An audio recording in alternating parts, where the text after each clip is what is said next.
Assalamualaikum warahmatullahi wabarakatuh.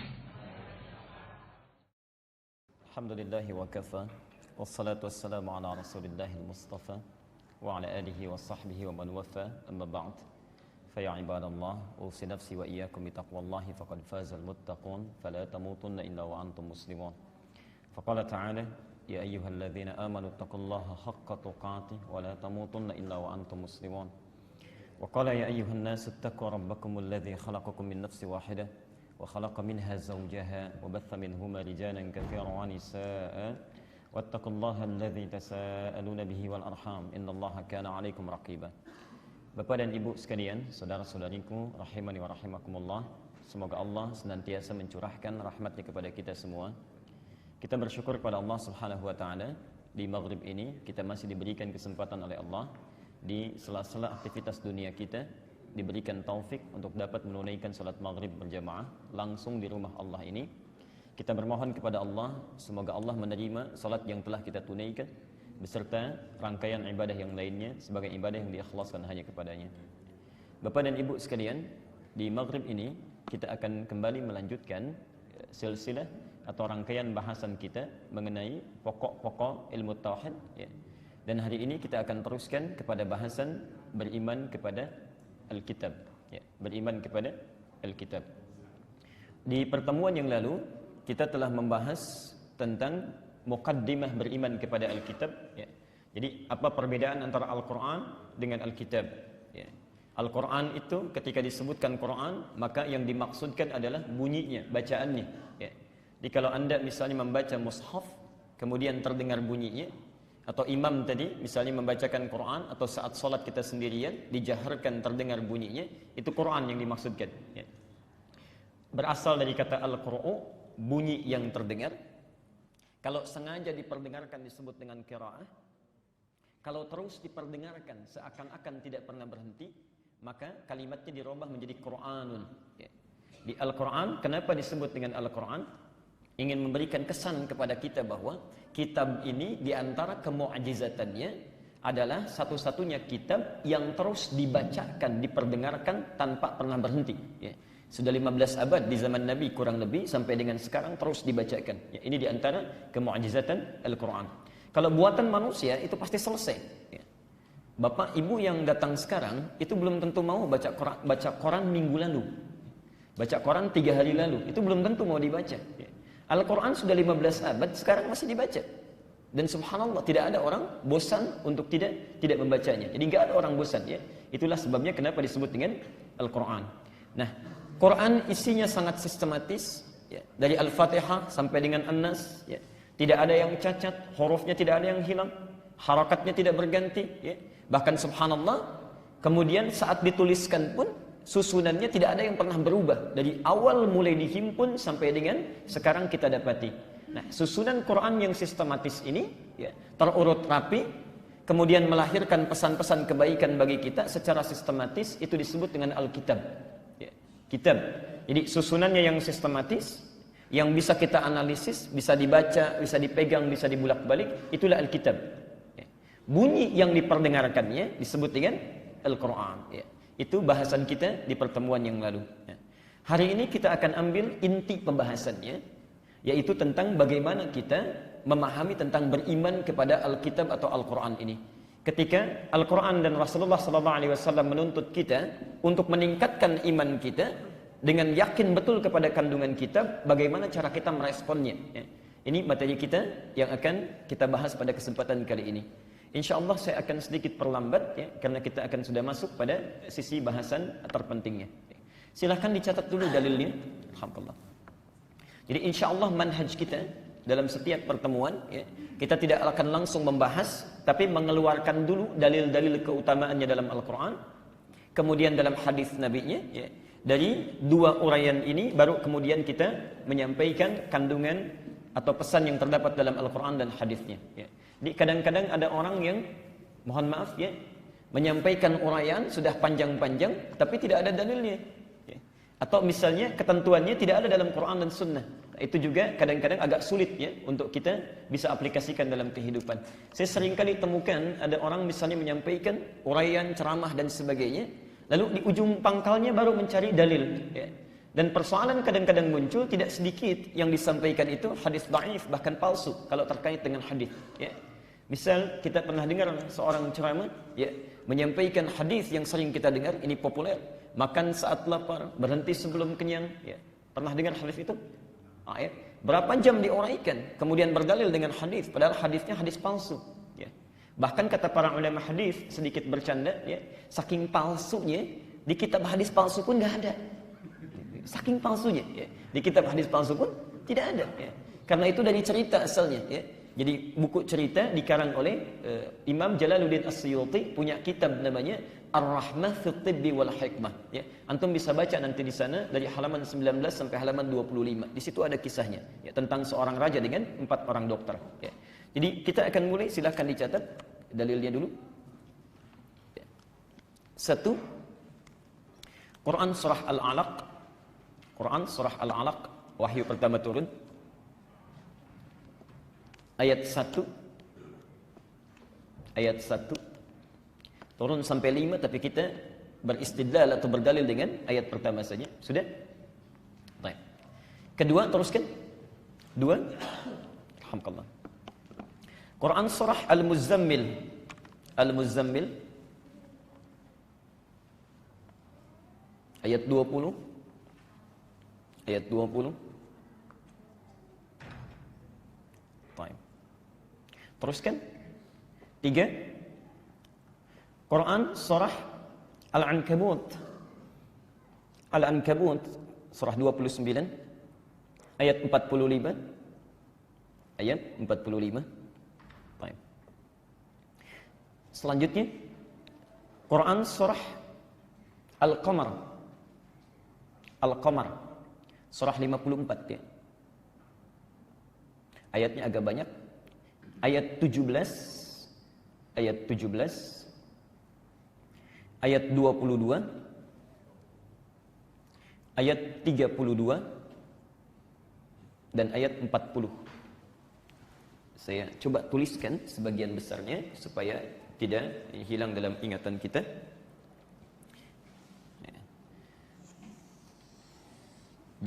Manusia itu setidaknya punya 5 nama di Quran. Di antara yang 5 ini ada yang disebut dengan insan. Insan. Ar-Rahman 'allamal Quran khalaqal insan. Kata Ibnu Abbas, insan ini asalnya dari kata nisyan. Nisyan. Ya. Nisyan itu artinya lupa. Ya, nisyan. Jadi insan kata Ibnu Abbas, ya, asalnya dari kata nisyan. Nisyan itu lupa, ya.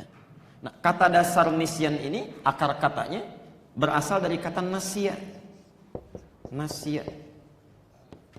Jadi kenapa manusia disebut dengan insan? Kata Ibnu Abbas, karena manusia itu punya kecenderungan lupa, ya. Jangankan yang pekan lalu, yang kemarin saja bisa lupa, ya. Jangankan yang kemarin, yang tadi siang bisa lupa, ya. Di mana taruh kacamata bisa lupa itu, ya. Nah, akar katanya nisyan itu dari kata nasya. Persoalan terbesar makanan kita itu nasi itu, ya. Nasi, nasya artinya lupa itu. Ya. Saya pernah belajar ilmu hadis, lalu dosennya bertanya, menguji kami, "Ma ma'na kadza?" Apa artinya ini? Kita kompak jawab, "Nasina Ustaz, kami lupa."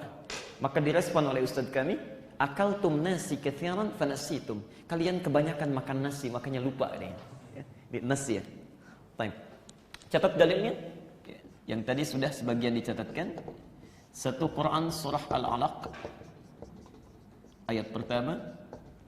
2 Quran surah Al-Mudaththir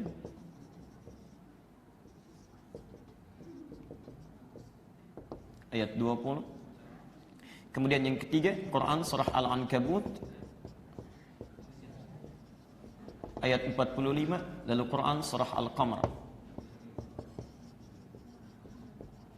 surah 54 ayat 17, ayat 22, ayat 32 dan ayat 40. Saya tidak akan hapus. Hadisnya teruskan. Kalau tidak jelas nanti saya akan bacakan ulang, ya. Hadisnya 1. Hadis riwayat At-Tirmidzi.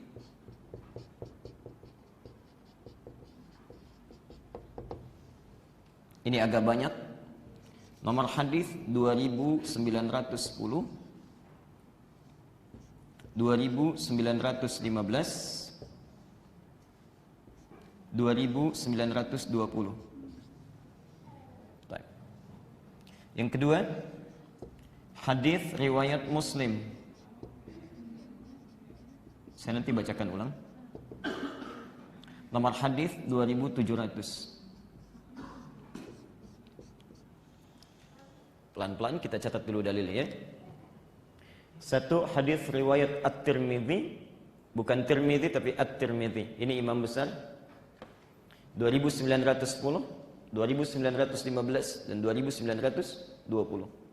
Kemudian hadis riwayat Muslim nomor hadis 2700 ya. Nanti kita akan bacakan hadis-hadisnya serta ayat Quran terkait.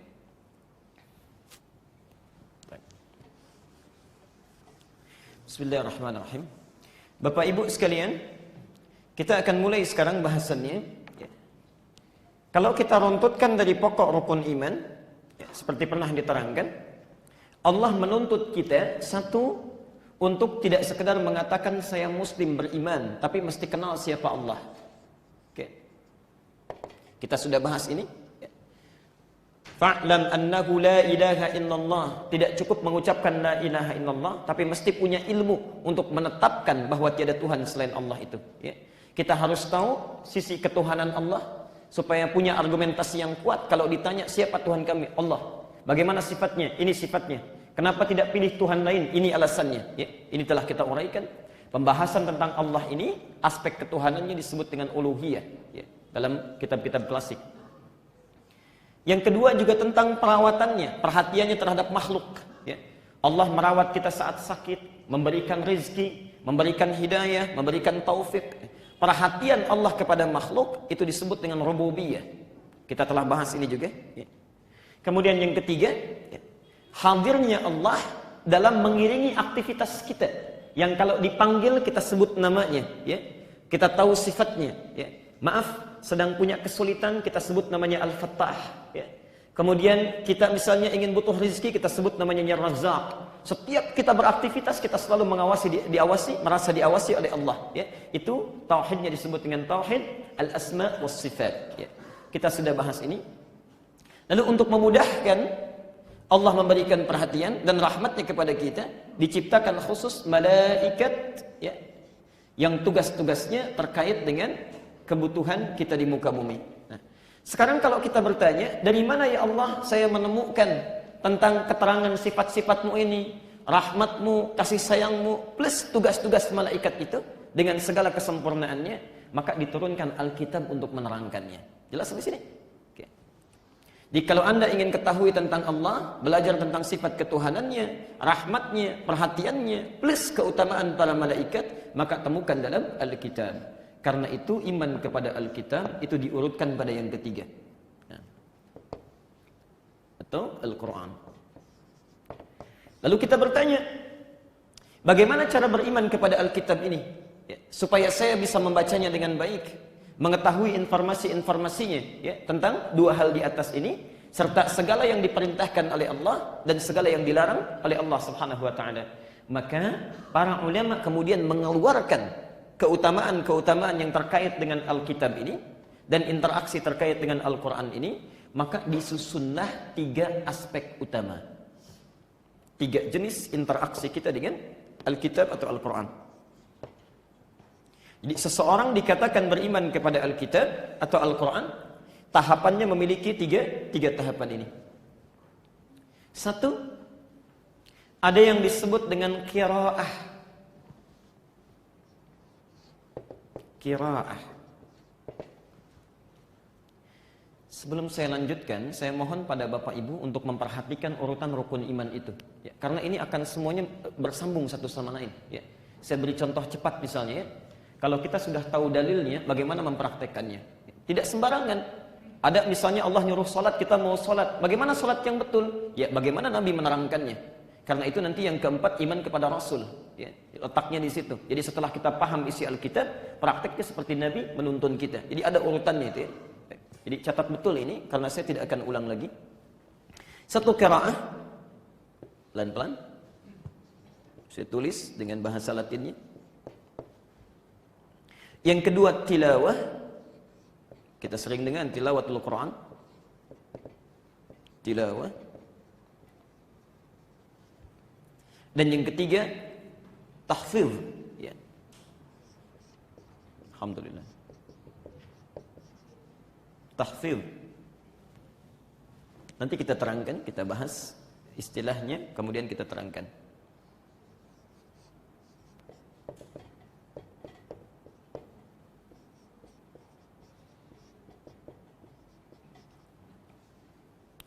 Satu qiraah, dua tilawah, kemudian yang ketiga tahfidz.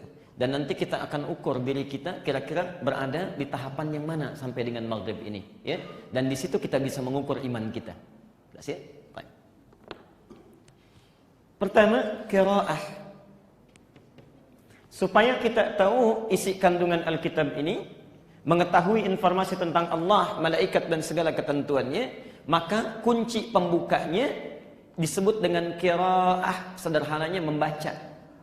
Baca.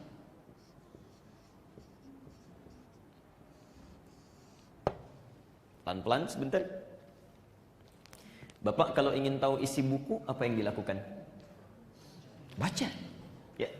Kalau bukunya berbahasa Indonesia, cepat kita baca karena kita orang Indonesia. Ya. Tapi kalau bukunya bahasa Cina misalnya, bisa nggak langsung dibaca? Tidak. Harus apa dulu? Belajar. Ya. Pun demikian, Quran bukan bahasa Indonesia, bukan bahasa daerah kita, bahasanya bahasa Arab.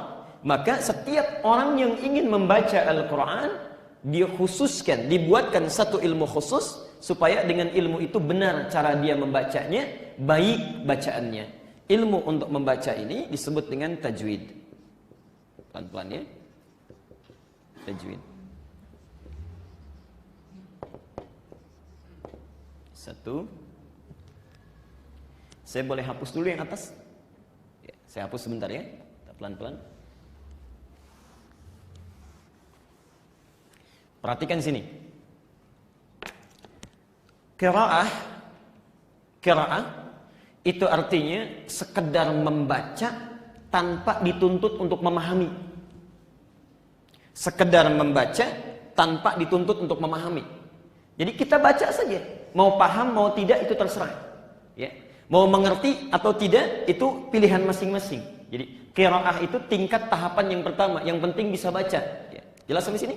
Ya. Jadi bacaan yang tidak menuntut untuk memahami disebut dengan qiraah. Ya. Perintahnya dari Al-Quran supaya kita baca Quran itu di awal walaupun belum paham, yang penting bisa baca. Ya. Tahu caranya. Itu perintahnya disebut dengan Iqra. Iqra. Pelan-pelan. Wahyu pertama apa? Wahyu pertama turun pada Rasulullah. Iqra. Bismi rabbikal ladzi khalaq. Pelan-pelan sebentar. Satu, telah kita selesaikan. Jibril datang menyampaikan pada Rasulullah, Iqra di Gua Hira. Kata Nabi, ma ana biqari, saya enggak bisa baca. Yang kedua, Iqra, baca, saya enggak bisa baca. Sampai yang ketiga baru dipeluk oleh Jibril. Setelah itu dilengkapi ayatnya. Perhatikan, bukan sekedar Iqra tapi Iqra bismi rabbikal ladzi khalaq. Perhatikan kalimatnya di situ, beda Bismillahirrahmanirrahim. Kalimat bismi di sana dengan wahyu yang pertama turun. Kalau bismillah pasti tulisannya begini. Bismillahirrahmanirrahim. Tapi saat wahyu pertama turun, ya, kemudian dibacakan, dituliskan, tulisannya begini, Iqra bismi, ada alifnya, lihat ya. Bismi rabbikal ladzi khalaq.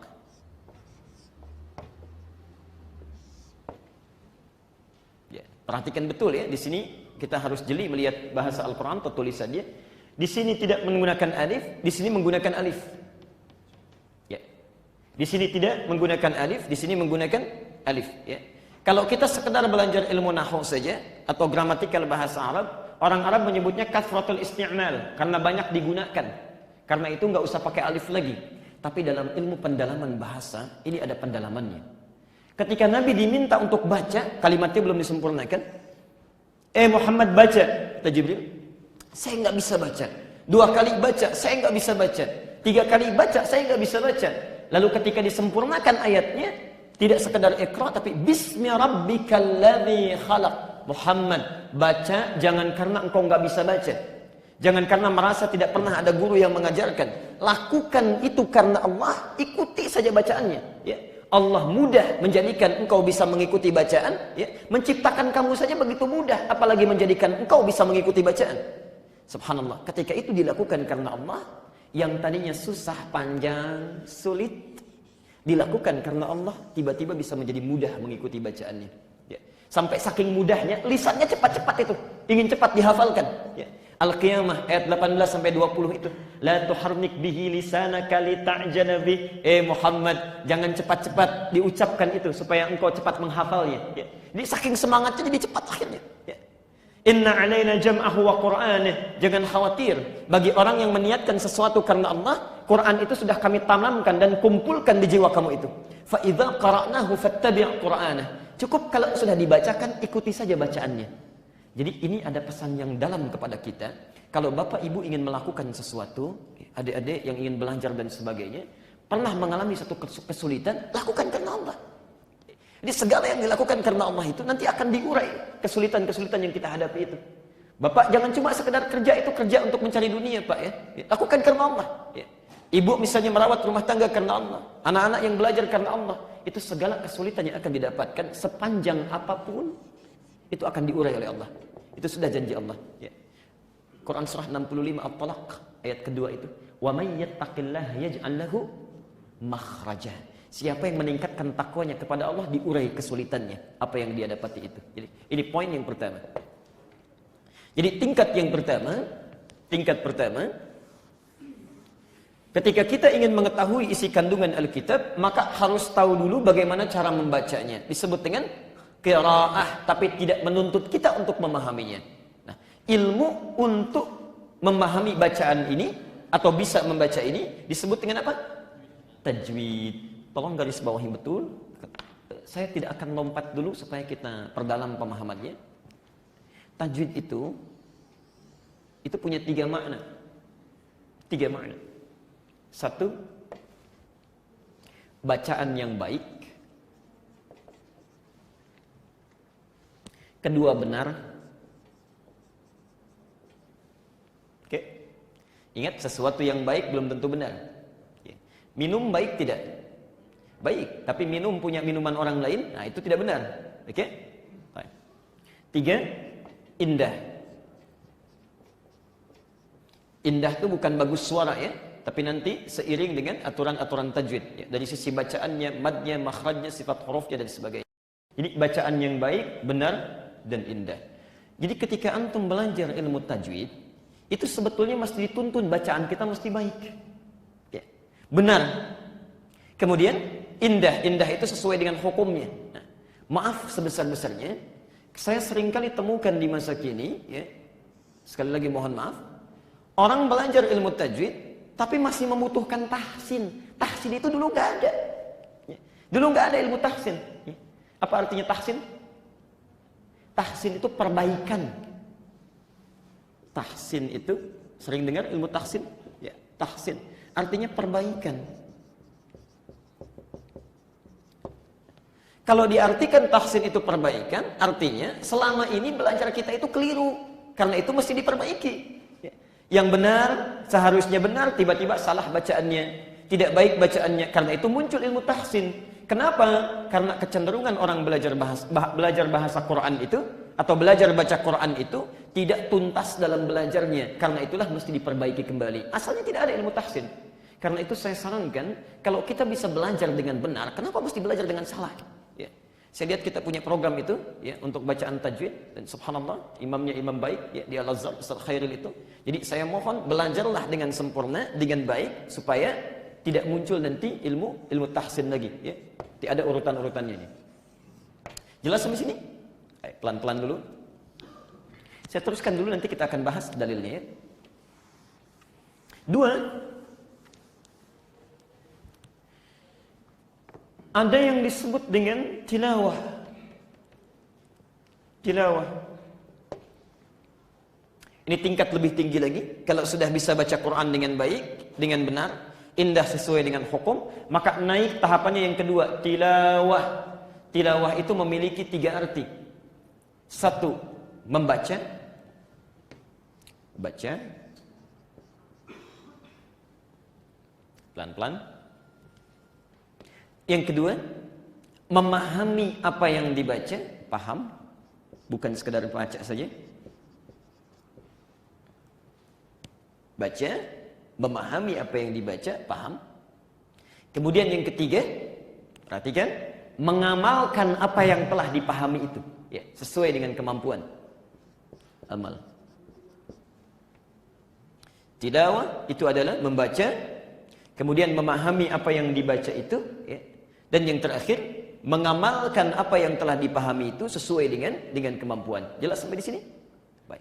Perhatikan Bapak Ibu sekalian, ini manhaj para ulama kita, termasuk juga dari salafus saleh, dari sahabat dan dari Rasulullah SAW. Ya. Para sahabat itu kalau sudah baca Quran, dan rata-rata sudah bisa baca karena turun dalam bahasa mereka, ya, subhanallah. Maka manhajnya naik pada yang kedua, ya, tilawah, ya, berusaha untuk dipahami isinya. Dan tilawah ini bedanya dengan yang pertama. Kalau yang pertama itu tidak ada batasan, silahkan mau baca 10 ayat, 20 ayat, 30 ayat, 1 juz, ya. Apalagi saat Ramadan, ada yang mengkhatamkan 1 juz setiap malam dan sebagainya, nggak ada batasan. Tapi kalau tilawah, rata-rata sahabat tuh paling 5 ayat dulu. 5 ayat, dipahami dulu isinya. Setelah paham, ditunggangi ayatnya, diamalkan dalam kehidupan. Biasanya kalau belum bisa mengamalkan, gak akan loncat kepada ayat berikutnya. Ya, ini tilawah.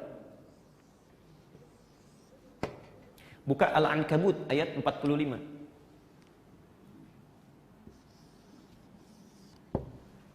Pelan-pelan. Saya ingin coba sentuh kedalaman hati kita sampai dengan maghrib ini, ya. Ini bahasa Quran, sindirannya sangat tajam sekali.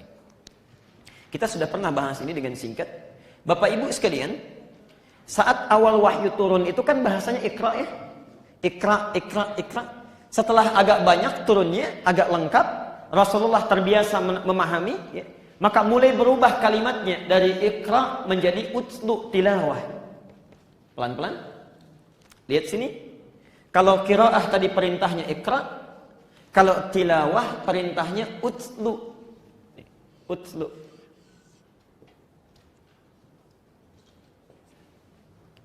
Saya ulang.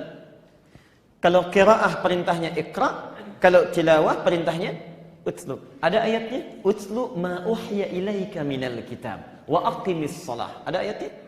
Sudah dibuka, ya? Nah, sekarang perhatikan terjemah kita. Apa terjemahnya di situ? Bacalah. Saya ingin tahu ada di antara Bapak Ibu yang pegang mushaf yang artinya bukan bacalah. Ini sekarang saya keluarkan mushaf yang ada di Masjid Baitur Rahman. Nanti saya akan tunjukkan konsep mana Quran tajwid, ya, mana Quran yang ini, nanti yang tilawah, mana Quran yang terakhir yang bisa kita baca, ya, kita gunakan. Ada yang bukan bacalah terjemahannya? Sekarang lihat, ya, sekarang kita tahu ilmunya. Kalau wahyu pertama turun apa tadi? Iqra. Apa terjemahannya di situ? Bacalah juga. Kok bisa dua kata yang beda terjemahannya bisa sama? Dua kata beda. Wahyu pertama turun Iqra. Sekarang ketika diminta sholat pakai utlu, ya. Setelah datang Qur'annya, datang ayatnya, berubah jadi utlu, tilawah. Terjemahannya bisa sama, bacalah. Nah, di sini kita penting jeli melihat utlu ini dari kata tilawah bukan sekedar baca, tapi baca, pahami, lalu mulai praktekkan. Ketika Qur'annya sudah mulai agak banyak datang, perintah ibadah ketika mulai diturunkan oleh Allah berubah dari Iqra menjadi utlu. Seakan-akan meminta kita, perhatikan ini ayat tentang perintah salat. Utlu ma uhya ilaika minal kitab. Sebelum salat dilakukan, baca dulu bacaan-bacaan dan petunjuk salat itu, tapi bukan sekadar dibaca. Pahami apa bacaannya itu. Pahami bagaimana gerakannya, tuntunannya, ya. Lalu setelah paham itu, wa aqimis shalah, dirikan salat dengan pemahaman yang telah kita dapatkan itu. Karena itu kalimat salatnya menggunakan alif lam. Perhatikan, menggunakan alif lam. Aqimis shalah. Ya, kalau tanpa alif lam itu artinya salat yang bebas, silahkan. Mau salat paham atau tidak, silahkan. Mengerti atau tidak, boleh. Mau cepat-cepat, mau lambat, silahkan. Tapi ketika menggunakan alif lam seperti artikel the dalam bahasa Inggris, aqimis shalah, bukan salat yang biasa, tapi salat yang dipahami bacaannya, yang dimengerti gerakannya, yang diperhatikan bagaimana Nabi menuntunnya. Nah, salat yang seperti itu yang akan menjadikan kita sebagai orang baik mendapatkan manfaat salat.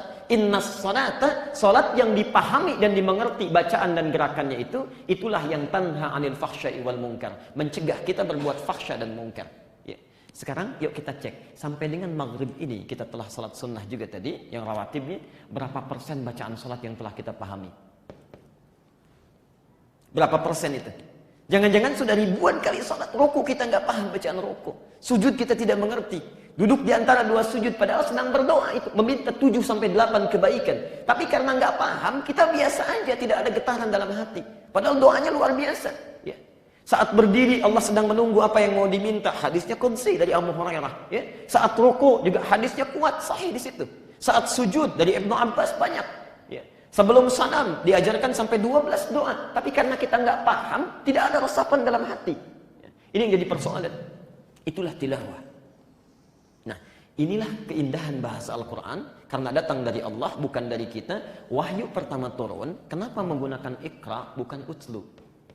Kenapa qiraah bukan tilawah? Ini kata para ulama tafsir untuk menegaskan keummian Rasulullah SAW yang tidak bisa baca. Jangankan paham, baca aja nggak bisa. Alhamdulillah. Jadi kalau wahyu pertama turun utslu, itu Qurannya salah. Ya. Karena menganggap Nabi sudah bisa paham. Jadi Rasulullah itu jangankan paham, baca aja nggak bisa. Karena itu wahyu pertama yang turun menggunakan ikra. Tapi setelah Quran ditanamkan dalam jiwanya, berubah kalimatnya dari ikra menjadi tilawah, utslu. Jelas sampai sini? Baik, ini keutamaan yang kedua. Saya mau berhenti dulu di sini pelan-pelan ya. Jadi kalau kita misal ingin berinteraksi dengan Quran, lebih utama mana? Qiraah, sekedar baca, atau tilawah? Paham? Tahu dari mana? Ini persoalan ya. Baik, jadi kita untuk menentukan sesuatu, kita lihat dulu keterangannya ya. Yuk kita lihat dulu sebentar satu hadisnya. At-Tirmidzi nomor hadis 2910 sampai 2920. Ini untuk qiraah. Dan hadis riwayat Muslim nomor hadis 2700, ini untuk tilawah. Yuk kita lihat perbandingannya ya. Perhatikan di sini, saking sayangnya Allah kepada kita ya. Dan perhatiannya Rasulullah kepada kita umatnya, padahal belum kelihatan itu. Tidak pernah lihat kita, tidak pernah membayangkan wajah kita, tapi sudah diperhatikan 15 abad sebelumnya. Perhatikan. Orang yang belum bisa baca Quran saja, ingin baca sekarang, maka dimotivasi oleh Rasulullah. Sekarang kalau ada orang belum bisa baca Quran, ya, atau ingin sekedar baca saja, maka perhatikan motivasinya. Satu, keutamaannya kata Nabi. Hadis riwayat At-Tirmidzi nomor hadis 2910. Man qara'a harfan min kitabillah, siapa yang baca satu huruf saja dari kitabullah, satu huruf saja, falahu asyru hasanat, maka dia akan dibalas dengan 10 pahala kebaikan. Walam aqul alif lam mim harfun, saya tidak katakan alif lam mim satu huruf kata Rasulullah. Walakin alifun harfun, tapi alif itu satu huruf, lamun harfun, lam itu satu huruf, mimun harfun, mim itu satu huruf. Walikulli harfin asyru hasanat, dan setiap satu hurufnya 10 kebaikan. Jadi kalau antum baca alif lam mim saja sudah 3 huruf, berapa itu kebaikannya? 3 kali 10, 30. Jadi orang baru baca alif lam mim saja dia sudah dapat 30 pahala kebaikan. Ya. Bagaimana motivasi Rasulullah kepada kita itu? Baru dibuka mushafnya, baca satu huruf saja sudah 10. Ya, sudah 10. Makanya kata para ulama, itu sangat rugi orang kalau sehari gak baca Quran. Gak baca Quran itu rugi. Maaf, contoh saja ya, dari maghrib tadi sampai sekarang menjelang isya, di kita ada nggak yang nggak punya dosa? Ada tidak? Atau dari asar tadi sampai maghrib sekarang, ada yang tidak punya dosa? Tidak ada, pasti ada aja yang salah. Pasti ada saja yang salah itu. Ya. Masuk masjid, lihat pintunya aja udah ngomel. Kenapa pintu begini nih? Disebut orang kan? Lihat saja slide di depan misalnya kan ada bacaan tuh, kenapa hurufnya jadi merah? Oh, kayaknya salah set ini. Udah macam-macam tuh pikirannya. Ya. Di situ aja udah keliru. Ya. Jadi dalam sehari itu banyak dosa yang kita kumpulkan, yang kecil-kecil itu bisa gugur. Kalau antum misalnya belum sempat termotivasi untuk baca Quran, bayangkan berapa dosa yang sudah kita bawa pada hari itu. Ya. Jadi ketika baca Quran, satu hurufnya sudah 10. Alif Lam Mim sudah 3 huruf. Ya. 30 kebaikan. Jadi kalau hari ini misalnya subhanallah, ada yang baca Al-Baqarah sampai 10 ayat, itu berapa tuh? Berapa huruf? Kalikan 10. Ya. Lumayan untuk tabungan kita itu. Ya. Gak apa-apa, memang iman itu yakin pada yang belum kelihatan. Ya. Yakin pada yang belum kelihatan. Kalau yakin pada yang kelihatan itu bukan iman, ilmu namanya. Ya. Ilmu meyakini sesuatu yang sudah nampak. Iman meyakini sesuatu yang belum nampak. Jadi bedanya orang Islam dengan non-Muslim itu, kita yakin ada sesuatu yang belum tampak, tapi kita yakin itu akan terjadi. Ya. Silahkan, ya. Silahkan nanti siapa yang ingin tersenyum, siapa yang ingin menangis di kemudian hari. Ya. 1. Jadi kalau misalnya ibu atau bapak ya, baca surat yang kul-kul aja misalnya. Kalau siang-siang panas kan enak baca yang kul-kul ya. Kul a'udzu. Kul a'udzu. Berapa pahalanya? Kita hitung dulu. 1, 2, 3, 4, 5, 6. 6 huruf. Jadi berapa? 60. Oh, pandai kita menghitung ya. 60 kebaikan. Ini baru dibaca. Kalau sudah lancar bacaannya, perhatikan, bacaan yang lancar, maka dinaikkan derajatnya. At-Tirmidzi 2920. Al-mahiru bil Quran, orang yang sudah lancar bacaan Qurannya, bukan cuma sekedar dapat 60. Ma'as safaratil kiramil bararah. Aktivitasnya akan selalu dinaungi oleh malaikat dalam setiap dia beraktivitas. Ya, bahkan bahasanya di situ safarah. Safarah itu yang mengiringi dalam setiap perjalanan kita, mau dekat apalagi jauh. Ya. Di malaikat itu mengiringi. Ya. Safaratil kiramil bararah, kiram yang mulia, al bararah yang memastikan kita selalu bertutur dan perilaku yang baik. Ya. Dan memastikan kita selalu bertutur dan berperilaku yang baik. Kalau tidak percaya silahkan. Mulai hari ini biasakan baca Quran, pasti akan terjadi perubahan dalam diri kita itu. Tuturnya akan dijaga. Ya. Aktivitas kita akan mulai diperhatikan. Bapak yang sebelumnya kadang-kadang maaf ya, tanda tangan proyek kadang-kadang suka nggak dilihat ya. Jangankan orang biasa, level tertinggi pun suka nggak lihat tuh kan. Itu jadi persoalan ya. Jadi kita misalnya nggak kelihatan tuh ya, tanda tangan ya. Apa aja di tanda tangan. Yang jelek juga kadang di tanda tangan. Tapi setelah baca Quran, biasakan coba dari sekarang. Baca Quran rajin saja 10 ayat, itu akan ada perubahan yang lain. Begitu dibaca sudah ada getaran takwa. Ini benar nggak? Haram apa halal? Allah ridha atau tidak, akan ada perubahan. Kata-kata ditata. Yang Allah tidak suka tidak akan diucapkan. Yang tidak ridha tidak akan dikatakan. Jadi mulut mulai terjaga itu. Ma'as safaratil kiramil bararah. Jelas sampai sini? Ini motivasi yang pertama. Lalu ada di antara kita yang mengatakan, ya Rasulullah, itu kan yang lancar. Kalau saya terbata-bata, hurufnya aja belum paham. Yang kalau dibaca masih terbata-bata, susah ucapan hurufnya. Dapat pahala juga enggak? Berapa? 2 kali. Dari mana taunya Pak Heridwan? Hadis ini belum sempurna tadi ya. 2920. Lanjutkan kalimatnya. Walladzi yatata'ta. Adapun orang yang terbata-bata membaca Qur'annya, wa huwa syaqqun 'alaihi, sudah terbata-bata, berat juga baca hurufnya. Orang cuma baca sekali qul a'udzu, ini qul a'udzu. Bukan zu tapi zu. A'udzu. Kata Nabi, falahu ajran, minimal orang ini akan dapat 2 kali pahala orang yang lancar, minimal 2 kali pahala. Kalau gitu saya nggak lancar aja Pak ya kan ya? Tidak begitu ya, karena yang lancar ada malaikat mengikuti ya. Baik. Lihat sini, kok kenapa bisa 2 kali minimal? Karena kalau orang yang lancar itu cuma sekali baca, kul a'udzu 6 kali 10 60. Yang nggak lancar sering kali kan diulang-ulang ya. Kul a'udzu, Pak digigit lidahnya sedikit. Kul a'udzu kali 2. 2 kali 60 120. Kurang sedikit lagi. Za bukan za. Kul a'udzu kali 3 ya. Jadi setiap kita kali ulang, setiap kali kita ulang itu bertambah pahalanya.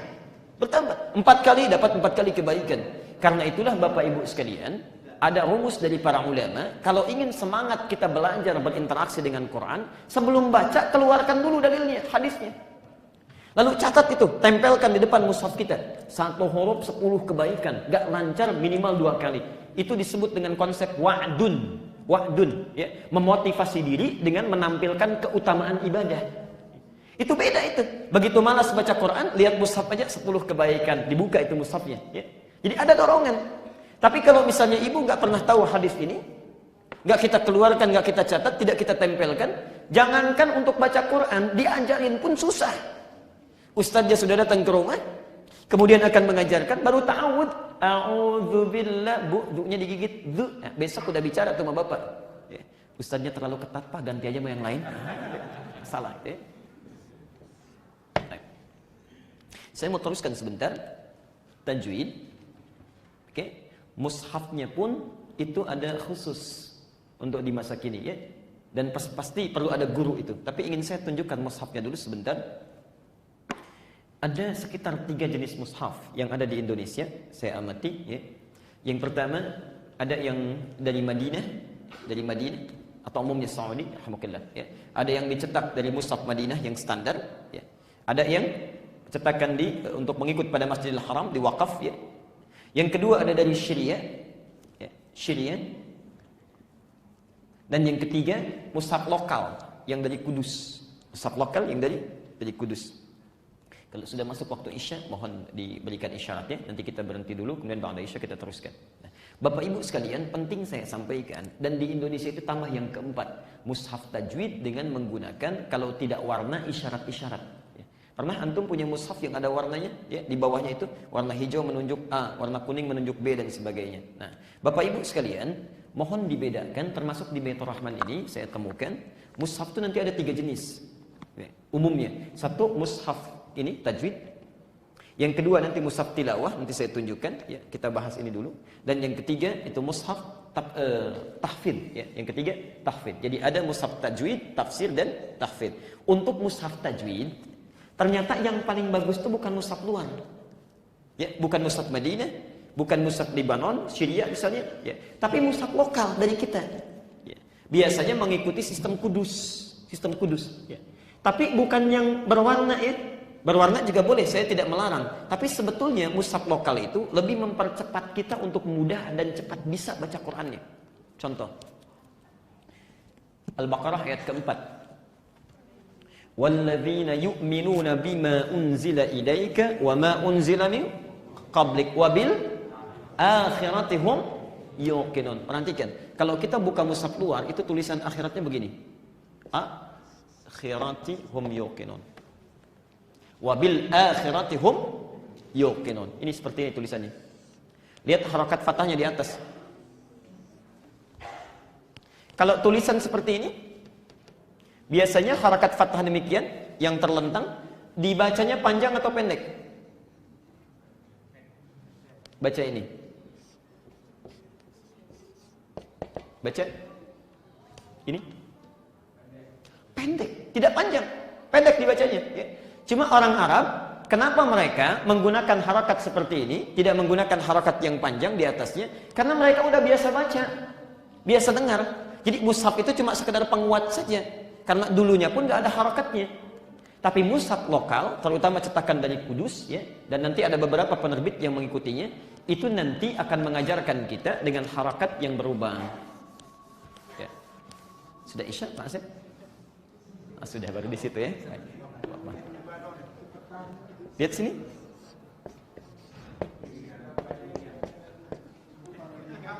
Perhatikan sebentar. Kita fokus. Setelah ini kita istirahat dulu, ya. Karena sudah masuk waktu Isya. Mushaf lokal, terutama cetakan Kudus dan beberapa mushaf yang mengikutinya, itu tulisan akhiratnya seperti ini. Fathah tegak. Jadi kalau Bapak Ibu belajar tajwid menggunakan mushaf lokal, itu langsung harakatnya itu menunjukkan kepada ilmu tajwid. Ya. Jadi kalau dibaca panjang langsung panjang, pendek langsung pendek. Kalau iqlab di atasnya ada mimnya begini, kan? Kemudian kalau ikhfa nanti ada tandanya macam-macam. Itu lebih mempermudah. Nah, cuma sekarang kadang-kadang menjadi lebih sulit karena di bawah dikasih isyarat warna. Warna ini menurut penelitian bukan memudahkan, tapi lebih mempersulit. Karena ketika antum baca itu 2 kali mikir. Baca, lihat dulu warnanya apa, ya. Ke bawah, oh warnanya ini, balik lagi ke atas, ya. Ketika antum membaca tidak ada warnanya, itu lebih sulit, ya. Biasanya demikian, ya. Bapak dan Ibu sekalian, tadi sebelum Isya kita sudah bahas ya mengenai makna iman kepada Alkitab serta cara berinteraksi dengannya. Alhamdulillah. Kita simpulkan bahwa ada 3 cara kita mengaplikasikan iman kepada Alkitab atau Al-Quran dengan 3 pilihan yang langsung diberikan oleh Al-Quran, dituntun oleh Rasulullah, disistematiskan oleh para ulama. Yang pertama disebut dengan qiraah, hanya sekedar untuk membaca saja ya. Jadi Bapak Ibu misalnya ada memiliki waktu luang atau ingin mulai mengenal Allah, mengenal tentang tuntunannya, perintahnya, larangannya ya, maka kita mulai kuncinya dengan bagaimana mengetahui cara membacanya ya. Subhanallah, untuk sekedar baca saja itu Allah menawarkan pahala yang sangat besar melalui lisan Rasulullah SAW ya. Tidak ada kitab di muka bumi ini yang kalau dibaca setiap hurufnya ya. Jangankan setiap hurufnya, setiap kalimatnya, paragrafnya melahirkan pahala, itu tidak ada kecuali Al-Quran ya. Bahkan tidak ada keterangan dalam Injil, tidak ada keterangan dalam Taurat, Zabur, kitab sebelumnya yang kalau dibaca Taurat itu satu hurufnya ada pahala, itu enggak ada ya. Injil misalnya satu hurufnya ada pahala, itu tidak ada. Rahmakallah. Baru ketika diamalkan muncul pahala. Quran berbeda. Antum baru buka saja, kemudian berusaha untuk membacanya, diketahui ilmunya, pahalanya sudah datang ya. Jadi semenarik apa lagi yang kita butuhkan tawaran dari Allah dan Rasulnya yang bisa memotivasi kita untuk sekedar baca Quran. Man qara'a harfan min kitabillah falahu asyru hasanat. Siapa yang baca satu huruf saja dari kitab Allah, maka dia mendapatkan 10 kebaikan. Ya. Karena itu Bapak Ibu sekalian, setiap hari saya memberikan pesan yang sangat kuat, jangan sampai berlalu dalam kehidupan kita kecuali kita memiliki waktu untuk baca Quran, walaupun hanya 1 ayat. Walaupun hanya 1 ayat ya, pahalanya besar. Nah, kemudian yang kedua, bagaimana cara kita membacanya? Tentu tidak sembarangan ya, buku karangan manusia saja ada cara untuk membacanya, apalagi ini adalah firman Allah. Tentu ada cara tersendiri, sistematikanya dan hukum untuk kita mempelajari dan mempraktikannya. Itu dikenal dengan ilmu tajwid, dan mushafnya pun untuk kita memaksimalkan perangkat belajar tajwid ini memiliki kekhususan ya. Beda nanti dengan mushaf tafsir yang akan saya terangkan kemudian. Kemudian mushaf tahfidz yang khusus didesain untuk menghafal Al-Quran. Jadi kadang-kadang, mohon maaf ya, kekurangannya di kita, alhamdulillah, ingin bisa pandai baca Al-Quran, tapi menggunakan perangkat mushaf tafsir, itu kurang nyambung. Ingin bisa bagus bacaan Quran, yang digunakan mushaf tahfidz, memang bisa baca, tapi kurang tepat, ya, belajarnya agak lambat. Ya. Ada beberapa jenis mushaf tajwid ini yang hadir di kita, ada yang datang dari Timur Tengah, ya, ada yang lokal sifatnya. Maka saya merekomendasikan untuk tajwid ini yang paling bagus mushaf lokal, ya. Karena itu telah dibuat sedapat mungkin ya, oleh para ulama-ulama mengambil rasam Uthmani, tapi ulama kita itu kemudian menspesifikasikan tanda tajwidnya sesuai dengan kebutuhan bacaan kita. Ya. Tadi saya telah terangkan bedanya. Misal Al-Baqarah ayat keempat itu, walladzina yu'minuna bima unzila ilaika wa ma unzila min qablik wa bil akhirah. Ya. Kalau di mushaf luar baik itu terbitan Madinah misalnya, cetakan Madinah atau yang lainnya, Syariah dan sebagainya, itu akhirah itu menggunakan fathah yang pendek. Jadi kalau orang belum pernah dengar bacaan Quran, belum pernah baca Quran, lalu dia buka mushaf, tahu harakat fathah itu dibacanya pendek, ya, ya cuma 1 harakat, ya, maka dia bacanya akan keliru. Ya. Wabil akhirati hum yuqinun. Ya. Baik. Jadi sedangkan mushaf yang lokal, ya, mushaf kita itu memberikan tanda di atasnya dengan fathah tegak. Yang orang semua tahu fathah tegak itu menunjuk kepada 2 harakat atau mad tabi'i. Ya. Bacaannya akan beda. Dengan melihat harakat saja dia sudah tahu petunjuknya, dia akan baca dengan 2 harakat atau 1 detik. Wabil akhirati hum yuqinun. Ya. Jadi ini barangkali yang saya sarankan kalau ingin belajar tajwid, gunakan mushaf lokal. Boleh silahkan kalau ingin menggunakan yang macam-macam bentuknya, tapi minimalisir ya, beberapa mushaf yang justru membuat kita lambat untuk belajar. Misal, maaf ya, saya tidak mengecilkan mushaf ini, insya Allah ada pahalanya dan bisa membantu kita ya. Seperti mushaf yang tadi saya sampaikan yang berwarna sifatnya ya. Ada warna hijau, warna kuning, warna merah, macam-macam.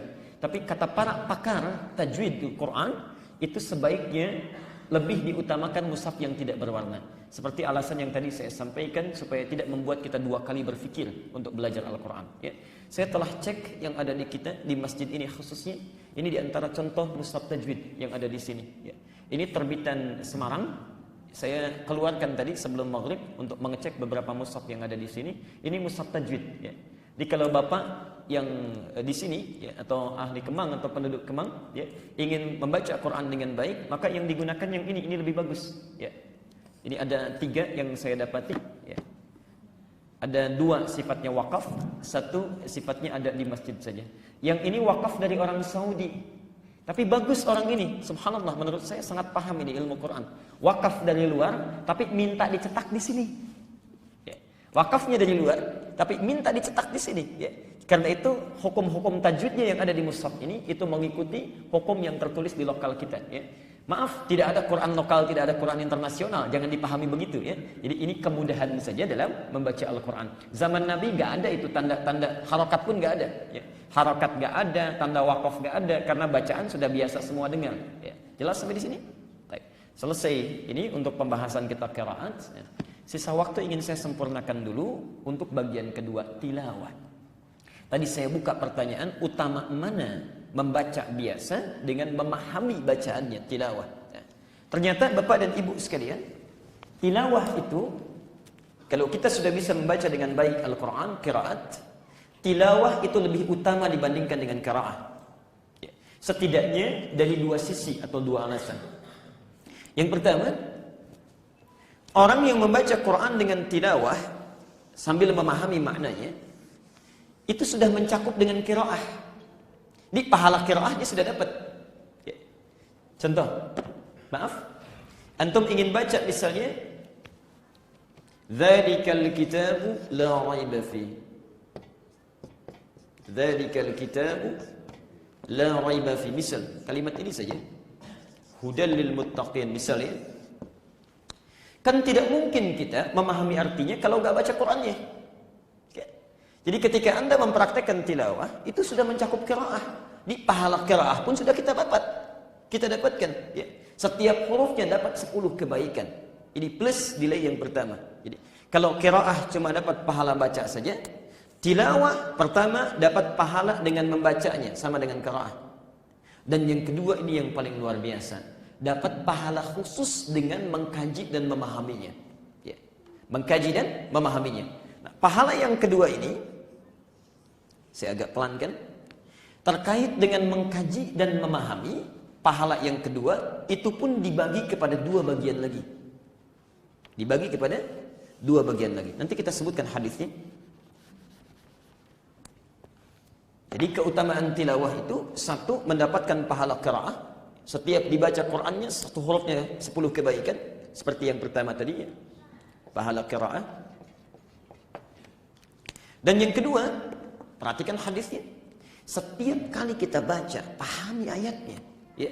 Kita lihat keterangannya, tafsirnya, kemudian hadisnya, asbabun nuzulnya, asbabul wurudnya, pendapat ulama, qaulus sahabat. Subhanallah. Berlaku hadis Nabi, riwayat Muslim, nomor hadis 2700. Ini baru dibaca ya, baru dipahami. Perhatikan kalimatnya. Majtama'a qaumun. Tidak akan pernah berkumpul satu komunitas, satu kelompok. Fi baitin min buyutillah, di satu tempat di antara rumah-rumah Allah. Misal antum kumpul di masjid ya. Kemudian apa yang dilakukan? Yatsluna fihi kitab Allah. Di dalamnya yatslun, bukan yaqraun. Ya. Kalau yaqraun itu cuma qiraah, baca saja. Yatsluna tala yatslu tilawatan. Mereka membaca dan memahami, mengkaji Al-Qur'an. Yatsluna fihi kitab Allah. Baca dan memahami, mengkaji. Jadi ada orang-orang yang khusus aktivitasnya itu mengkaji Al-Quran, memahaminya. Tidak sekadar memahami, wa yatadarasuna fima bainahum. Pemahaman masing-masing itu didiskusikan dengan yang lainnya, ya. Dengan gurunya, dengan temannya. Ini petunjuk dari Nabi. Tidak bisa kita pandai baca Quran dan paham Quran sendirian, ya. Karena Quran itu bukan kitab eksak, ya. Bukan yang bisa kita baca, kita paham dengan sendirinya. Ada rumusnya, ada ilmunya. Ya. Jadi nggak bisa antum baca Quran begini artinya, tidak begitu. Begini maknanya. Ulama saja kerja keras 40 tahun, 50 tahun untuk memahami Quran. Masa antum yang baru baca Quran 5 menit sudah paham isinya? Ya. Nah, jadi itu perlu kita kaji lagi. Ya. Nah, kata Nabi, wa yatadarasuna fima bainakum. Setiap kalau sudah paham, diskusikan supaya pemahaman kita sempurna. Ya. Jadi A paham A, B paham B. Tanyakan pada ulamanya, mana yang lebih sesuai dengan petunjuk Rasulullah. Ya. Jelas sampai di sini ya? Nah, perhatikan. Metode mengkaji Al-Quran seperti ini. Baca, pahami, diskusikan. Ini tilawah. Sehingga melahirkan kesimpulan hukum yang baik. Illa nazalat alaihimus sakinah. Orang yang belajar Quran seperti ini, satu, kata Allah melalui lisan Rasulullah, akan ditanamkan sakinah, ketentraman dalam diri mereka, dalam jiwanya. Diberikan ketenangan, tentram.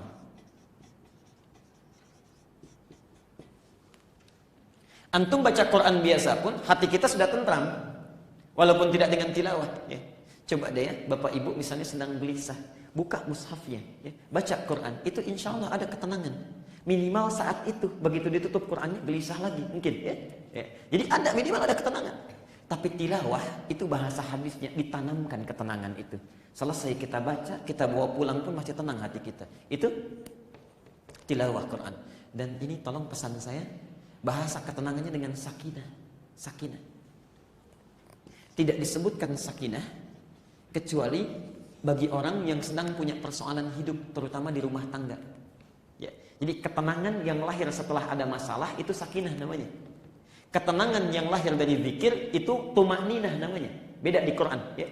Ar-Ra'd surah ke-13 ayat 28. Ala bi dzikrillahi tatma'innul qulub. Dengan zikir kepada Allah hati kita tenang. Jadi ketenangan yang lahir lewat zikir disebut dengan tumakninah. Karena itu dalam sholat kan ada tumakninah ya. Apa artinya? Berhenti sejenak. Kalau berhenti lama-lama apa? Ini persoalan kita. Ya, tumakninah itu bukan berhenti sejenak. Tumakninah itu asalnya adalah ketenangan yang lahir ketika kita memahami bacaan yang kita baca. Jadi ketika antum misalnya ruku', Allahu Akbar, ruku', subhanakallahumma bihamdika Allahumma ighfirli, atau subhana rabbiyal azim. Kita paham apa yang kita baca, kita resapi itu, ya. Kemudian kita nilai diri kita, beristighfar kepada Allah, lalu lahir ketenangan. Ketika tenang kita itu, keadaan kita seakan berhenti sejenak. Itu yang disebut dengan tumakninah, ya. Jadi kalaupun antum berhenti sebentar tapi nggak paham-paham yang dibaca, itu bukan tumakninah, itu waqfah namanya. Berhenti sekejap, itu waqfah, ya. Tumakninah itu bukan berhenti, asalnya ketenangan yang lahir dari pemahaman apa yang kita rasakan, kita baca, itu tumakninah. Ya, ala bi dzikrillah tatma'innul qulub. Di Thaha ayat 14, puncak zikir itu dalam salat. Aqimis sholata li dzikri. Dirikan salat supaya mengingat aku. Tapi ketenangan dalam persoalan hidup, terutama rumah tangga, itu disebut dengan sakinah. Rom surah ke-30 itu ayat ke-21. Wa min ayatihi an khalaqalakum min anfusikum azwaja. Kemudian litaskunu ilaiha. Hikmah pernikahan melahirkan ketentraman, ya. Nah, ketentraman itu bukan sekedar tenang, tapi dibuat oleh Allah, dilahirkan melalui persoalan-persoalan yang kita dapat di dalam hidup, ya.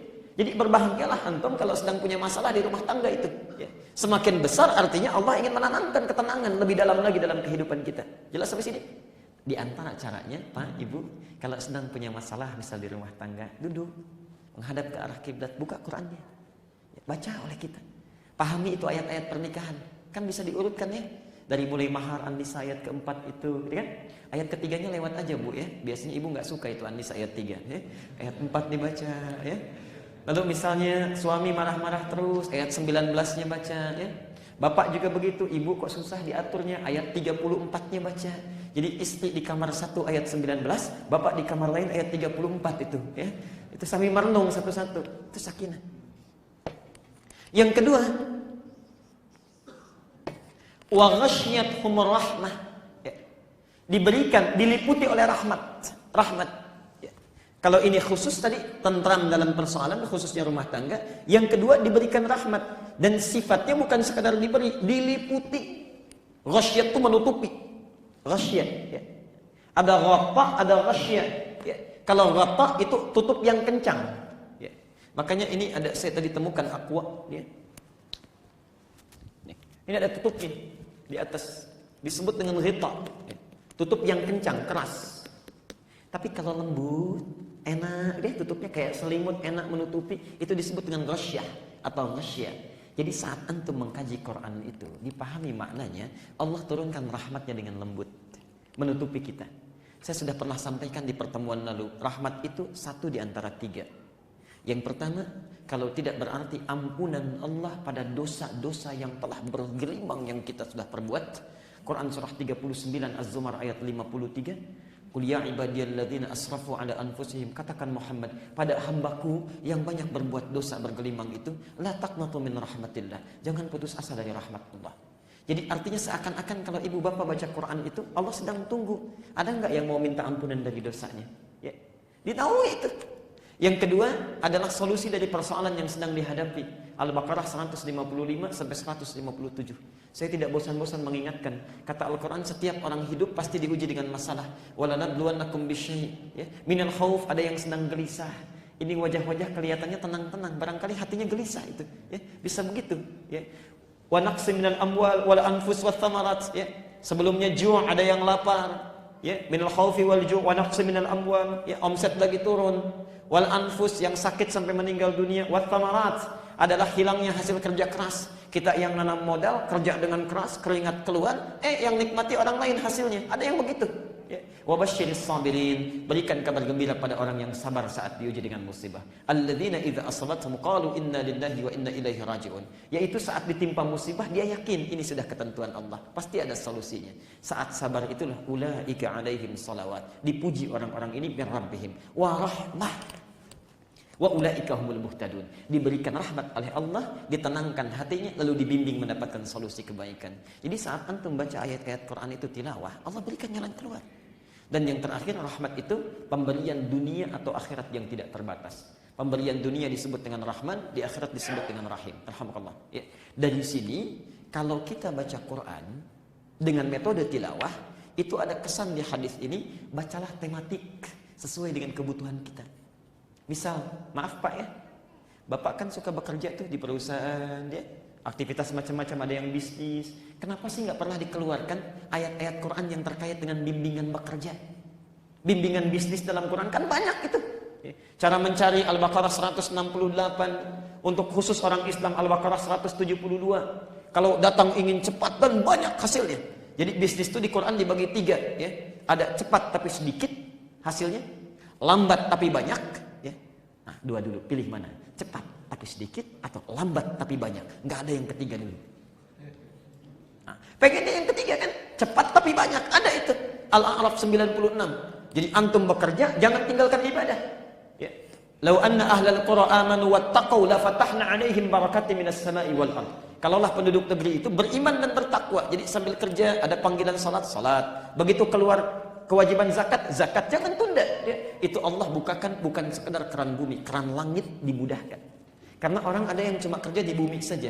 Ya, Al-Baqarah 168. Ya ayyuhan nasu, hei manusia, kulu mimma fil ardi. Silahkan cari makan, cari pekerjaan di bumi saja. Tapi untuk orang beriman dan bertakwa, keran langit dibuka. Ya. Barakati minas sama'i wal ardh.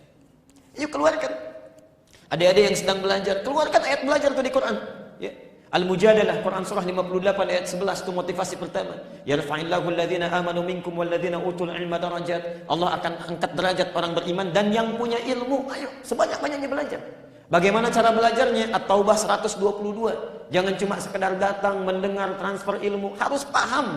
Jangan tinggalkan satu huruf pun di dalam kelas kecuali kita mengerti apa yang dipelajari itu. Itu prinsip Quran. Ya. Diteruskan lagi ayatnya, macam-macam. Ya. Yang belum menikah mau lamaran banyak itu, ya, ayatnya di Quran. Jadi sampai dari orang biasa, dewasa, menikah, jadi bapak, jadi ibu. Maaf ya Pak, Bapak kan sudah berapa tahun jadi ayah, bahkan jadi kakek, ibu juga demikian. Pernahkah kita mengeluarkan ayat-ayat Quran yang membimbing kita untuk jadi orang tua yang baik? Jangan-jangan selama ini jadi orang tua belum seperti yang diharapkan oleh Al-Quran. Kenapa tidak keluarkan? Kan lumayan itu 1 minggu kita baca, itu aja judulnya. Ya. Gak usah jauh-jauh dulu lihat keluarga orang lain. Ya. Orang gitu, baru jadi bapak begini. Kita aja belum baik menurut Quran. Ya. Hati-hati tuh.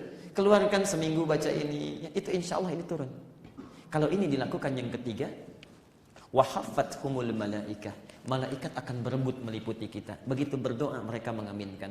Begitu istighfar mereka memohonkan kepada Allah. Dan yang keempat, yang terakhir, wa dzakarahumullahu fiman indah. Disanjung-sanjung oleh Allah saat kita mulai mempelajarinya. Jadi satu, diberikan ketentraman, kedua diturunkan rahmat Allah, ketiga malaikat juga berebut untuk memberikan kemuliaan, dan yang terakhir Allah menyanjung kita. Ini baru dikaji. Baru dikaji. Kalau sudah diamalkan, maka berlipat lagi pahalanya. Dan di sini kita berhenti dulu. Ya, baru dikaji sudah dapat kemuliaan. Kalau diamalkan, maka plus hadisnya berlaku lain. Tuliskan dulu hadisnya supaya jelas uraian kita, tidak sekedar kita hanya memberikan statement saja. Hadis Muslim, riwayat Muslim nomor hadis 1389. At-Tirmidzi nomor hadis 2682. Kemudian Ibnu Majah nomor hadis 219. Saya langsung saja ke ujung hadisnya, ya. Atau saya bacakan cepat awalnya. Man salaka tariqan yaltamisu fihi ilman, sahhalallahu lahu tariqan ilal jannah. Siapa yang menyiapkan dirinya dari tempat dia menetap untuk menempuh perjalanan guna menuntut ilmu, sekalipun cuma sedikit, sahhalallahu lahu tariqan ilal jannah. Allah akan mudahkan langkahnya menuju surga. Itu baru melangkah, ya. Kemudian perhatikan kalimatnya, wa innal malaikata, dan sungguh para malaikat itu la tad'u ajnihataha, semenjak dia berangkat dari tempat dia tinggal itu sudah membentangkan sayapnya, ridwan li talibil ilmi, memberikan ridha pada para penuntut ilmu. Poinnya ini yang paling akhir. Wa fadlul alim, dan keutamaan orang yang sudah tahu itu kalau mengamalkan ilmunya, alal abid, dibandingkan seorang yang rajin ibadah cuma nggak tahu ilmunya. Ya. Ada orang salat sunnah rajin sekali, nggak tahu ilmunya. Kita cuma 2 rakaat dikerjakan, tahu dengan ilmunya karena sudah belajar ini. Kafadil qamari ala sa'ilil kawakib. Itu seperti keutamaan rembulan dari planet-planet dan asteroid yang ada di semesta ini. Coba cek, ada berapa asteroid itu di alam semesta. Di pahalanya berbanding demikian. Ya. Ulama pernah mengeluarkan hitungan sederhananya seperti 1000 bulan katanya. 1000 bulan. Ya. Karena itu ada riwayat yang sampai menuntut ilmu itu lebih bagus dibandingkan dengan 1000 rakaat salat sunnah. Ya. Ada riwayat demikian yang sampai kepada kita. Nah, hanya ilmu yang seperti apa? Ilmu yang mendekatkan kita kepada Allah. Kalau ilmu yang tidak jelas, lebih baik kita kemudian kita sholat. Ya. Misal yang banyak ketawa-ketawanya, yang bahkan mematikan hati kita, yang tidak jelas cerita kisahnya, yang disampaikan gak pernah ada di Quran, gak pernah ada di Sunnah, cuma mengarang-arang saja, itu malah membuang-buang waktu kita. Kata para ulama, bahkan Imam Al-Ghazali itu menulis bab khusus dalam masalah itu tentang menuntut ilmu. Lihat Ihya Ulumuddin itu ada keterangan di situ. Ya. Menuntut ilmu itu dia khususkan bagi yang membangkitkan ghirah semangat kita untuk mendekat kepada Allah. Yang tidak jelas itu lebih utama salat sunnah, ya, amalan-amalan sunnah. Jelas sampai sini? Baik. Jadi kita berhenti dulu di sini. Dengan demikian kita punya PR malam ini. Setidaknya mulai besok rencanakan berapa ayat yang mau kita baca. Kalau antum belum sempat dengan tilawah, setidaknya qiraah, walaupun cuma 1 ayat. Ya. Kalau sudah sempat dengan ini, mulai besok coba rencanakan, jadilah ayah yang baik seperti Quran menginginkannya. Ya. Jadilah seorang ibu yang baik seperti Quran menginginkannya. Keluarkan ayat-ayatnya. Yang belum ada keturunan, jadilah suami yang baik seperti Quran memerintahkannya. Jadilah istri yang baik seperti Al-Quran menginginkannya. Keluarkan tematik. Antum kerja sudah puluhan tahun, sudah tahu belum Allah ridha atau tidak? Keluarkan tuntunannya, ya. Dan sebagainya. Kita berhenti dulu di sini. Nanti pekan yang selanjutnya kita belum bahas yang terakhir, yaitu tentang tahfidz, ya. Itu kemuliaan yang paling akhir tentang menghafal Al-Qur'an. Jadi pekan depan saya akan ajarkan bagaimana teori menghafal Quran dari Al-Qur'an, apa keutamaannya, dan bagaimana Quran membimbing kita supaya bisa cepat hafal Qur'annya. Minimal insya Allah sebelum meninggal kita bisa hafal Quran, ya. Baik. Tidak cukup dengan amin. Hadir dulu pekan depan, itu baru kita pelajari, ya, insya Allah. Ada waktu kita 5 menit kalau ada yang ingin bertanya atau memperjelas, ya, saya persilakan.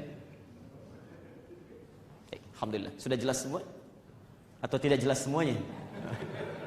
Alhamdulillah. Baik. Sebelum saya tutup, ini untuk ilmu untuk tilawah itu disebut dengan tafsir. Ya, ilmu untuk tilawah disebut dengan tafsir. Jadi kalau qiraah disebut dengan tajwid, kalau tilawah disebut dengan tafsir. Ya alhamdulillah. Tapi tolong bedakan antara tafsir dengan terjemah, itu lain. Ya, tafsir dengan terjemah itu sangat jauh berbeda. Terjemah itu hanya makna-makna ayat secara umum yang mendekatkan pemahaman kita kepada keinginan ayat. Jelas ya? Nah, jadi ini saya pegang, ini Quran terjemah, ya. Terjemah. Ada juga yang terjemah per kata. Ya, ada per kata, ini bagus untuk memberikan gambaran-gambaran singkat tentang makna per kata. Tapi ini bukan tafsir, ya. Ini terjemah. Kalau mau baca tafsir silahkan, ada Ibnu Katsir misalnya ya. Nanti tafsir itu menafsirkan Quran dengan Quran lagi, atau dengan wahyu hadis Nabi, atau dengan qaul sahabat ya. Itu disebut dengan tafsir riwayat. Jadi tafsir yang ditafsirkan dengan ayat Quran lagi, atau hadis Nabi, atau sahabat, itu disebut tafsir riwayat ya. Ada yang kedua plus, riwayat plus. Plusnya juga dibatasi, namanya dirayah. Dirayah itu menafsirkan ayat-ayat Quran dengan riwayat-riwayat yang ada, ditambah dengan dirayah, kemampuan pengetahuan secara ilmiah. Misal, kita akan bahas ini, dzalikal kitabu la raiba fih. Ada enggak tafsirnya di ayat yang lainnya? Dijelaskan, lalu dianalisis sisi bahasanya. Dzalika itu artinya ini, ya. Kemudian misalnya maknanya begini, begini, begini. Contoh, coba buka di mushaf antum. Sebelum kita tutup ini. Apa artinya dzalika di situ? Dzalika apa artinya? Coba lihat ayat-ayat kedua Al-Baqarah. Dzalikal kitabu la raiba fi, apa artinya? Kitab sesuai mushaf aja. Kitab ini ya. Kitab ini. Tuh. Itu pun sudah jadi persoalan. Dzalika dalam bahasa Arab bukan ini, itu artinya. Saya ulang ya. Dzalika dalam bahasa Arab bukan ini, tapi artinya itu. Kok bisa diterjemahkan ini? Belum tentu salah itu terjemahan. Kan yang menerjemahkan juga punya ilmu, ya. Nggak mungkin menerjemahkan asal saja kan? Itu belum tentu salah terjemahannya. Tapi dzalika artinya itu, bukan ini. Kok bisa diterjemahkan ini? Nah, itu tidak cukup dengan tafsir riwayat. Ada tafsir dirayah namanya, ya. Tafsir dirayah nanti menganalisis. Misal, ada tafsirnya itu Mafatihul Ghaib. Mafatihul Ghaib, ya. Itu bagus sekali kitab tafsirnya itu, karangan Fakhrur Razi, ya. Ada tafsirnya Al-Alusi. Ada tafsirnya yang kontemporer sekarang Asy-Sya'rawi ya. Atau misalnya ada Tahrir wa Tanwir ya. Karangan Ibnu Asyur. Saya beri contoh sekaligus saya tutup, saya akhiri.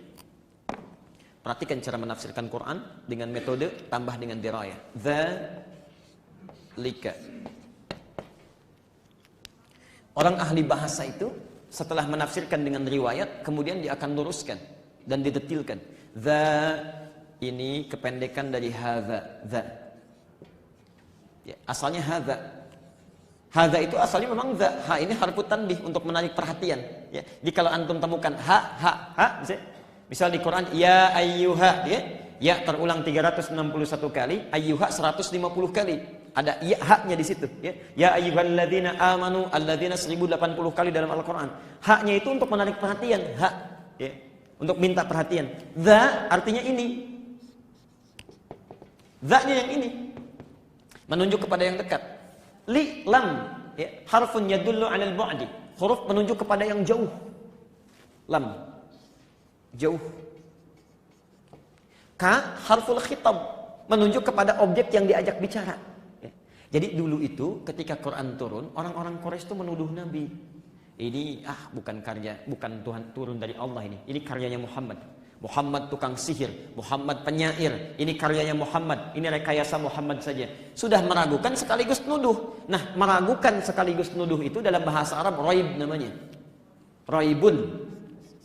Kalau cuma ragu saja tapi nggak nuduh. Misal, saya ingin katakan, insya Allah 8:30 nanti akan datang Pak Wali Kota ke sini. Yakin? Percaya nggak dengan saya? Udah geleng-geleng kepala, ragu itu artinya ya? Ragu. Nah, kalau cuma ragu saja itu syakun namanya, syak. Sudah jadi bahasa Indonesia, syak wasangka. Cuma syak saja, nggak pakai wasangka ya. Syak. Syakun. Tapi ada orang sudah syak, ragu sekaligus nyangka, nuduh ya. Dasar ustadz dari kemarin juga gitu-gitu aja tuh. Misalnya sudah syak tambah nyangka, nuduh, itu raib namanya. Makanya ada peribahasa kita atau ungkapan kita, syak wa sangka. Itu bahasa yang tidak nyambung gitu ya. Syak itu bahasa Arab, wa bahasa Arab, sangka bahasa Indonesia. Ya, ragu sekaligus nyangka. Wa itu kan dan, syak wa sangka, ragu dan nyangka gitu ya. Nah, itu campuran bahasa Arab dan bahasa Indonesia. Kalau ragu sekaligus nuduh raib. Makanya pada orang-orang yang menuduh seperti ini turun ayat Quran ini bukan berasal dari Muhammad yang dekat, tapi zat yang sangat jauh, yang tidak tergambarkan oleh kalian, yang turun dari sifat yang sangat jauh, tidak bisa dilukiskan. Kak, kalau kamu tidak percaya, la raiba fi, kamu ragukan itu sekaligus nuduh ke kita, silahkan buat yang semisal Quran. Gak usah banyak-banyak, satu surat saja, gak bisa satu ayat saja. Nah itulah kenapa menggunakan dzalika, itu tafsir dirayah, ya. Jelas. Jadi silahkan nanti cari-cari mushaf yang sesuai. Saya lihat baru ada terjemahnya ya. Nanti silahkan dari yayasan atau masjid cari tafsirnya ya. Tafsirnya saya juga lihat subhanallah banyak mushafnya itu ya, yang bagus-bagus. Itu mushaf tajwidnya banyak yang warnanya begini itu ya. Sampai saking banyaknya belum dibuka plastiknya itu ya. Artinya belum pada dibaca gitu. Oke. Nanti silahkan itu tugas masing-masing ya. Jadi biar banyak pahalanya. DKM sudah menyediakan, tinggal antum memaksimalkan ya. Baik. Semoga Allah berikan kebaikan kepada kita semuanya, menyehatkan kita semua dan memaksimalkan dalam kehidupan. Selesai tugas saya malam ini untuk menyampaikan dan tiba waktu kita untuk mengamalkan. Ya, semoga dengan amalan itu Allah memberikan taufik kepada kita semuanya. Baik, Bapak Ibu sekalian, Jumat kemarin kami telah kehilangan seorang saudara. Memang usianya juga tidak muda, tapi syarat kematian tidak harus tua. Ya, beliau itu seorang ahli Quran, rajin i'tikafnya, walaupun sudah usia hampir 80 tahun tapi selalu ingin menghafal Al-Quran dan selalu tilawah. Allah muliakan kembali kemarin ya, meninggal dunia saat hari Jumat, hari yang sangat baik, dan orang-orang sangat mengenal beliau sebagai ahli masjid.